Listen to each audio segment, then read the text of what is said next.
மருதாணி எப்போ வச்சாலும் சரியாக செவக்கவே மாட்டேங்குதா? இந்த மெத்தடில் ஒரு வாட்டி ட்ரை பண்ணி பாருங்கள். ஒரு சின்ன பவுலில் கொஞ்சமாக தண்ணி சேர்த்து சூடு பண்ணிடுங்க. தண்ணி லைட்டாக சூடானதும் 1/2 டேபிள் ஸ்பூன் அளவுக்கு டீ தூள் சேர்த்து கொதிக்க விட்டுருங்க. இது கூட 2 கிராம்பு தட்டி சேர்த்து நல்லா கொதிக்க விட்டுருங்க. ஆறுனதுக்கப்புறம் ஒரு பாத்திரத்தில் ஸ்ட்ரெயின் பண்ணி வச்சுக்கோங்க. ஒரு சின்ன பவுலில் 2 டேபிள் ஸ்பூன் அளவுக்கு மருதாணி பொடி சேர்த்துக்கோங்க. அது கூட நம்ம ஸ்ட்ரெயின் பண்ணி வச்சுருந்த தண்ணியை கொஞ்சம் கொஞ்சமாக சேர்த்து நல்லா பேஸ்ட் மாதிரி மிக்ஸ் பண்ணிக்கோங்க.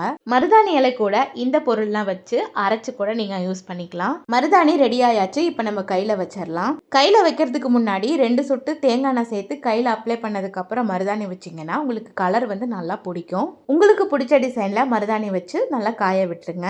நல்லா காஞ்சதுக்கப்புறம் உங்களோட கையை கழுவி பாருங்க. பிரைட் ஆரஞ்சு கலரில் பயங்கரமாக செவந்திருக்கும். இன்னும் பிரைட்டாக செவக்கணும்னா நம்ம வீட்டில் யூஸ் பண்ணுற விக்ஸ் இல்லைனா தைலம் ஏதாவது எடுத்து உங்கள் கையில் அப்ளை பண்ணிவிட்டு கொஞ்சம் நேரம் விட்டுட்டிங்கன்னா நல்லா பிரைட் ரெட் கலரில் பயங்கரமாக செவந்திருக்கும். இதே மாதிரி நீங்களும் ட்ரை பண்ணி பாருங்கள்.